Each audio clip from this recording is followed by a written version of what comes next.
This is a real-life case of a patient with a hip replacement. ForceFrame was used as a central part of the initial assessment, strength training, and follow-up. The objective of the initial assessment was, firstly, to evaluate the maximal strength of the abductor and adductor muscle of the hip. Secondly, to compare asymmetries in the affected leg with the contralateral limb. And thirdly, to compare the levels of maximal strength and the ratio between the abductor and adductor muscles with respect to normative data of similar age and gender. In this graph, we see in real time the strength developed by the patient. The orange line indicates the strength of the right leg, and the blue line indicates the strength of the left leg. We ask the patient to squeeze the legs as hard as possible for 3 to 5 seconds, and then to open them with the maximum possible force. With this, we can give biofeedback on the differences between the legs, as well as assess whether there is pain or difficulty when performing the exercises.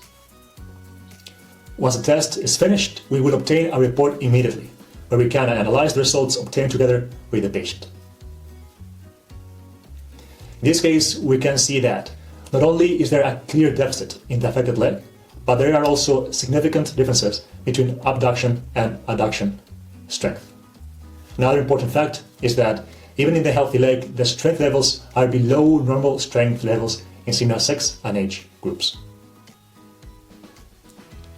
Once we have assessed the patient, we can prescribe an individualized isometric strength training program in a couple of weeks.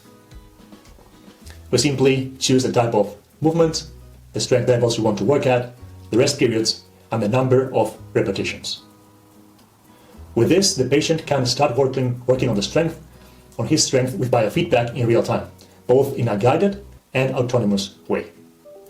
They simply have to maintain the strength within the green threshold that has been set, and the system will automatically start to save all the data. This helps us to reevaluate if the strength program prescribed is adequate or if it needs to be calibrated. After 3 months of rehabilitation, we did a follow-up assessment. As you can see, the strength levels increased significantly in both legs, especially the abduction of the affected leg, reducing the asymmetry between legs from 25% at the initial assessment to virtually nothing after 3 months. The adductor to abductor ratio was also reduced by more than 40%, clearly indicating that the muscles are not only stronger, but also more balanced. All this data helps us to validate that rehabilitation is on the right track and to motivate the patient to continue with the therapeutic exercises to improve their daily life. If you want to learn more about how to assess patients objectively, you can contact us directly at VALD.com.